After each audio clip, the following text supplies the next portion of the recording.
Welcome back to Diamonds in the Rough. Last time we talked about a 2010 movie that, in the last few years, has obtained a huge cult following. And today we're talking about another 2010 movie that has obtained a huge cult following as of late, Diary of a Wimpy Kid. As I stated, it was released in 2010 to moderate success. All three of the films obtained mixed critical reviews and audience reviews to boot, and made a little under $80 million apiece. They all made about the same. And that did turn into a profit considering the movies had an extremely low budget. And after they came out, and even while they were out, they just kind of came and went. And then it didn't help with the rise of the fourth movie, The Long Haul, which I talked about in the Cinematic Disasters, so that one kind of speaks for itself. And so, obviously, go watch that if you want to hear my full thoughts on that one, but it was pretty awful. And now it has gotten a revival after Disney purchased Fox and made an animated 1 hour long Diary of a Wimpy Kid movie for Disney+. And now with the sequel in the works, which is supposed to come out sometime this year, and with Kenny saying he intends to do all of them for Disney+, even though he's still writing the books for some reason, even though he should have stopped years ago, I decided this was the perfect time to start the trilogy. And so like I said, these just kind of came and went, but all of a sudden, I want to say around the time The Long Haul came out, these started obtaining a huge cult following. But why?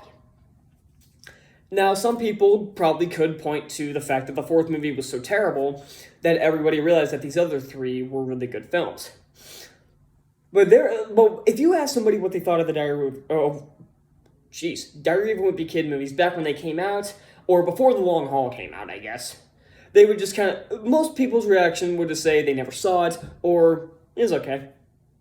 That would have been the general consensus, and that seemed to be what it was for a long time. But if you ask them now, they'll either say they haven't seen them, or there are some people that say that they're masterpieces. Okay? Now, I should touch upon the books briefly. I haven't read them in years.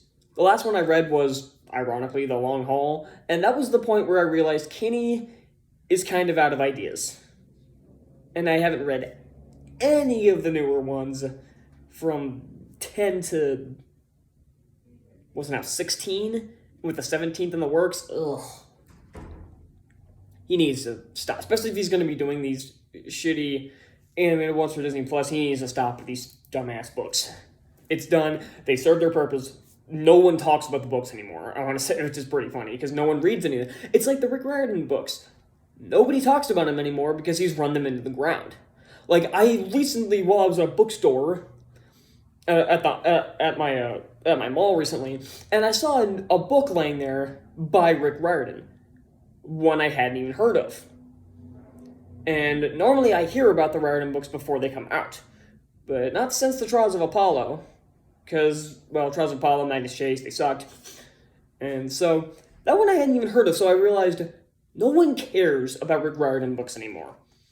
And apparently no one cares about the Diary of a Wimpy Kid books anymore, and honestly, that's kind of fair. But, we need to talk about the film. And of course, I'm going to be making comparisons to both The Long Haul and the animated reboot, because honestly, there's really no way around it. There's no way I'm going to be able to talk about this movie without talking about the soft reboot and the actual reboot. So the first thing I need to acknowledge is the same thing everybody will say, that the cast was brilliant. The casting for this movie was spot on. This is one of those films where I'm not sure if you can get perfect casting. Similar like West Side Story. Can you get perfect casting for that? It's debatable, at least. But this movie, about as close to perfect as you can get, especially when you compare it to the newer ones.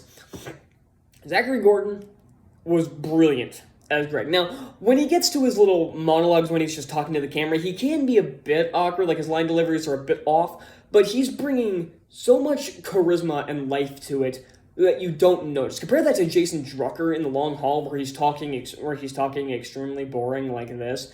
Gordon is talking with so much energy to him that you don't notice when the line delivery is a bit off.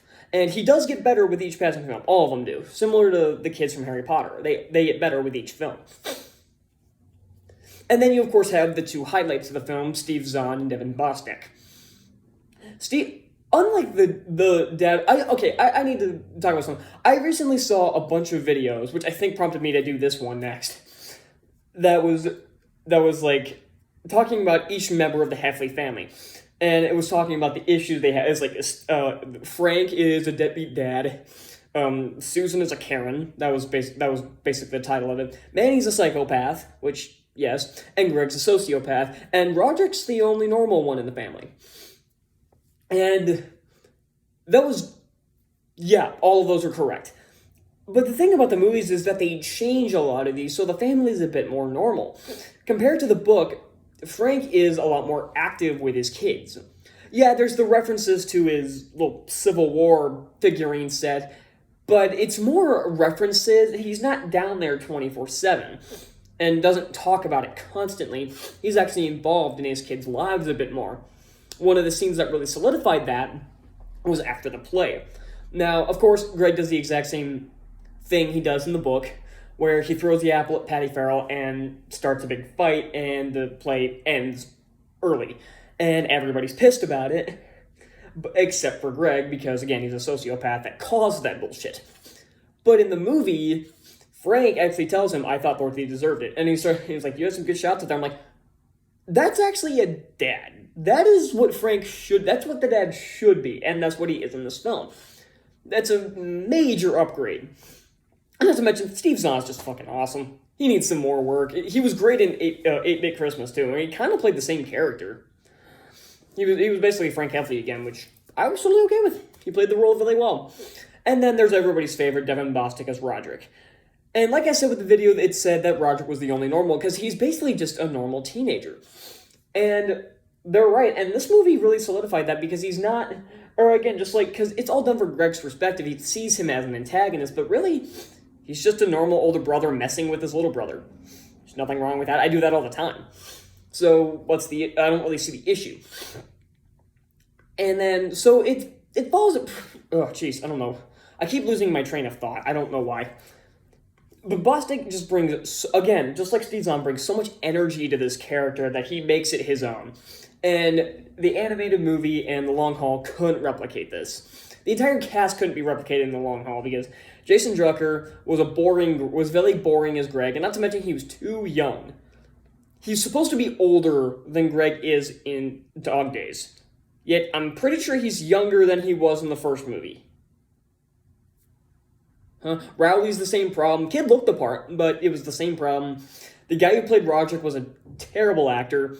The guy who played the dad was, or I guess it wasn't the actor's fault. He kind of looked like Steve Zahn, but the writing was just made him too boring. And then Alicia Silverstone was just whatever as Susan. Nothing great, but nothing terrible. Or nothing terrible, but nothing really noteworthy. The same thing with this movie. The mom is fine. She's not as much of a prick as she was in the book. And so she's more of a normal mother here. Same thing the animated movie did. So yeah, but the long haul just made her really boring. And then there's Manny, who, in this movie, and I guess in the long haul too, he's not as much as a psychopath as he is in the books and in the animated movie. But because he's not as much of a he's just kind of there, which is honestly a big upgrade. I hate Manny. Everybody does. Everybody hates Manny. And he's just kind of around. And that's fine. That works. He's fine in the movie. He's barely around. Doesn't matter. Nothing lost. Really. Nothing lost. Robert Kaplan is really good as Rowley. He looks the part. He acts the part. He's just really good. And then there's the supporting cast is all great. The girl who plays Patty Farrell is pretty good. Sharad Gupta, played by, what's his name? Karan Barar. He's fine. He gets a bigger part as the movies go on. He's more of a glorified cameo in this movie. Same thing with Fragley. Fragley, the interesting thing about Fragley in the movies compared to the book is that he's a lot less weird. Now, in the first movie, he contains a lot of the oddities from the book, but it's not overblown. He's a little more normal, but still not normal. So they kind of updated him a bit. And then as the movies go on, he gets more and more normal. Like, by the time the third movie comes around, he's about as normal as Greg. And that's really interesting to me. And honestly, I think it's a welcome improvement compared to the animated movie where they always had this warped camera angle where he was like this close to the camera, about as close as my hand is right now. He was like that close to the camera. There was always a warped angle that they used to do back in the early 2000s that annoyed the hell out of me because it was used for like creepy settings and people. And yeah, I get the point, but it was overblown, just like it was in the book. The movies do it. The movies have a bit more subtlety to it. Like it's a bit more realistic. Movies are a bit more realistic, which I really like. So, and then there are a cluster of other characters as well, including the addition of a character named Angie. And I guess she's supposed to be like Greg's moral compass, I guess. More like she's trying to steer him in the right direction. Almost kind of, her name is Angie, so I'm making this argument is kind of on the nose. But she's kind of like a guardian angel type of thing, where she's just always in the background somewhere and trying to steer Greg in the right direction. That type of thing. So the only weird thing about her is that she disappears in between movies with no explanation. It's the same thing happened with Nightcrawler in between X2 and X3. Where'd he go? There's never a line of dialogue that even acknowledges him. Where'd he go? I don't know. Same thing with Angie. She was a 7th grader in the movie, I believe. I believe she was in the 7th grade. If she was in the 8th grade, I would have understood it. She would have been in high school by that point. But where'd she go? Honestly, had they kept Angie around and basically made her like Holly Hills and cut Holly Hills, I honestly would have been okay with that. I like Holly Hills in the movies, but honestly, had they done something like that, I actually would have been on board with it. But she's gone with no explanation. Not even a line of dialogue that said she moved away or something. Nothing. That's just odd. Like, it doesn't really hurt the movies or anything, but it's just odd. And I do feel obligated to point out this movie is directed by Thor Freudenthal. And if the name sounds familiar, he also directed Percy Jackson's Sea of Monsters. And if you Percy Jackson fans start freaking the fuck out, and again, I like the Percy Jackson movies, I really do. And he seems to know how to get the style and the feel of the book while making appropriate changes. And Sea of Monsters made a ton of changes, some of which, in part, I'm pretty sure were due to budgetary constraints, which I'm pretty sure is why the chariot race was missing. I think they replaced it with an obstacle tower because Percy Jackson was not made on an unlimited budget like the MCU films are, or something like that. $90 million is not going to get you as far as you need for something like a chariot race. Even Ben-Hur was made for more money and had a shit-looking chariot race. I mean the 2016 one, not the 50s classic. Was it 50s? Something like that. 50s, 60s, something like that. The one with Charlton Heston. So he knows how to get the style and the feel of the book while still making appropriate changes. Even just the smallest of changes in this movie really work. Like, and most of the time it's just slightly better. It's just done differently, and honestly, I think it works. Like, the biggest example is with Roderick's magazine. Now, it's even said in the book, like, there's not much to get worked over, especially since Roderick's, 16? There's nothing to get worked over about it. It's a heavy metal magazine, just has a woman in a bikini in it, in one picture. What's the big deal? I don't get it, but in the book, Manny brings it to show and tell, and yeah, I can understand getting mad about Roderick for leaving it around for Manny to find, but for having it, really? But whatever. And so she writes down these questions that has him write down the answer for, and it's the exact same in the movie, except in the movie, Greg plants a candy bar in it for Manny to find. She finds Manny reading it. And again, I would get if she was angry at him for leaving it around, but again, it was Greg's fault, but whatever. But she doesn't know that, so not the problem. And then she actually stops Roderick and his band in the middle of playing, and she asks him those questions in front of his bandmates. And the way he answers the questions, just the delivery by Bostic is so damn funny. And not only that, after he answers the final question, his bandmates start clapping afterwards. It's a small change that is inconsequential to the movie. The change was basically just made so they could just have this scene. It was just slightly altered. It doesn't make a damn bit of difference. But it's that one change, or even just that one addition, have his bandmates clapping after he has the answers. I recently rewatched this, and I had forgotten about that. When they started clapping, I laughed my ass off. It was so fun. Just the smallest change made that scene so much better. And unlike the animated movie, this is feature length, so it has scenes that were not in the animated one for some reason. The play is here. The class favorites is here, which is done much better, actually. And so everybody knows what the class favorites are, and if you can't, you can, and if you don't know what it is, you can infer what it is. It's like the awards for, like most athletic, most like the deceived, that bullshit, or most talented, that bullshit. And in the book, at the very end, Rowley gets the pick of class clown, which Greg was kind of going for, and then he promptly throws the yearbook away. That's a terrible ending. In the movie, Rowley points out, like, hey, we could try out for cutest friends, and at the point, it's just kind of a throwaway, and it's just a throwaway line.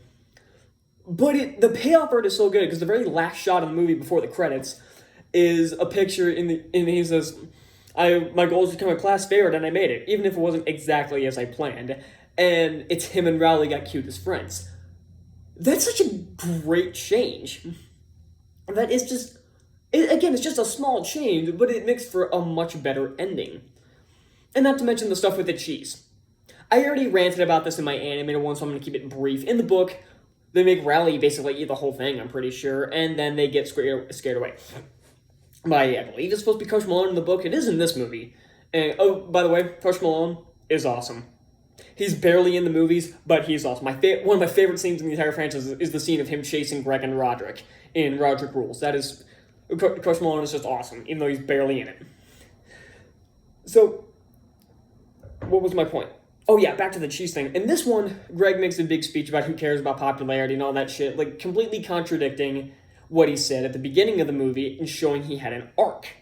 And something else I need to point out about these films is that when Greg has an arc, it carries over to the next movie. As opposed to the book where he's just a static character, just a douchebag from page 1 to, at least as far as I got in the books, he probably still is. But he makes up with Rowley. They don't have any friction in the sequels. In the second movie, him and Roderick make peace, and they're basically friends in the third movie. And then at the end of the third movie, he makes peace with his dad, and everybody's...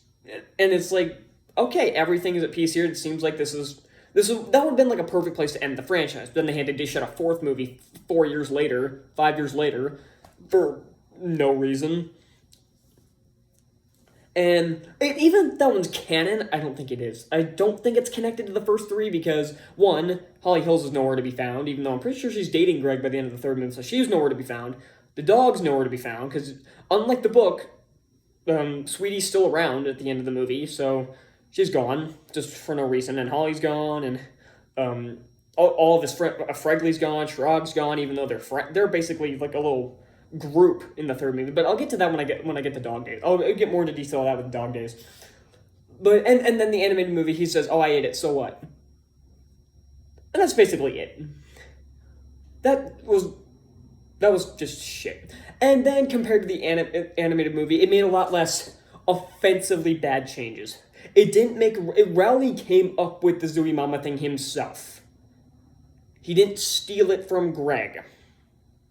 You assholes who made the... Oh, I don't need to say who assholes who made it, because Kenny wrote the thing himself.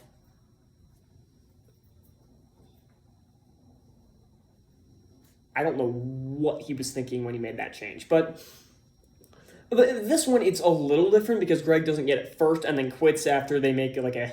They alter it to be like a teacher's pet type of thing with his cartoon, then he quits, and then Rowley gets the job. Rowley just gets the job from the start, and honestly, that's fine. Again, it's inconsequential, and they probably did that for runtime purposes. Again, so that one works. And so, yeah, there's a ton of other changes, but honestly, they're not really worth going into. They're small changes, but they work. That's the thing about this movie that I like. It makes changes. It's a small movie, but unlike something like Christmas Story, which a lot of people love, I can't stand, because it's basically just a bunch of little kids crying for an hour and a half. No. I tried to, because they had it running 24 hours a day on TBS. Oh, they had it running constantly on TBS for the entire month of December, last December, before Christmas. It had it constantly running. And for the last couple of days, like before and during Christmas, it had on 24 hours a day. So I tried watching it. I couldn't get 10 minutes in because it's just a bunch of little kids crying for an hour 40. And it's just, no, that's annoying. This one is a small movie, but it works. I really like it. And now I get to the big question, why did this gain a huge cult following? Because Tron Legacy, I get it. Because the big thing about Tron Legacy is that it was ahead of its time. It had it had commentary about how it had commentary that is a lot more relevant nowadays with the technology and everything. That wasn't really relevant back in 2010. If the movie were to come out today, I think it would be hailed as the masterpiece everybody says it is today, instead of 2010 when it just kind of came and went. This one, it doesn't really have that type of commentary. It has a great message, but it doesn't have any of that big commentary like Tron Legacy does. And at least doesn't have any of the bullshit commentary from the Batman, which I got angry at in my Batman review, but this is just a small story. So why is this obtaining a big following? Well, there are several theories I have. One being that after the release of The Long Haul, everybody realized that these were just such good films compared to compared to the fourth shit show. But really, I just think that people finally, after the movie came out, people went back and watched it and they realized this is, like I said, this is actually a really good movie. That's my theory, is that after the fourth movie, they realized maybe we took the first three for granted.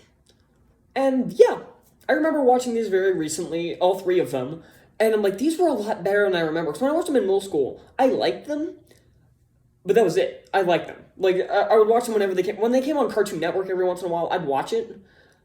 And I'd like it. I liked it a lot more when I watched it in high school a few years ago. Like, when I watched it for the first time in years, I'm like, these are a lot better than I remember. Then I watched them recently in college now, 19 years old, and these still hold up. And we'll get to the sequels another day. So, that's all I got for Diary of Wimpy Kid. Thank y'all so much for watching. So, what should we do next time? I will get to you eventually. Wait your turn. No, I've done enough recent movies. I need to do something different. So, next time we're going to be traveling all the way back to the 90s. So, I'll see y'all then. Bye.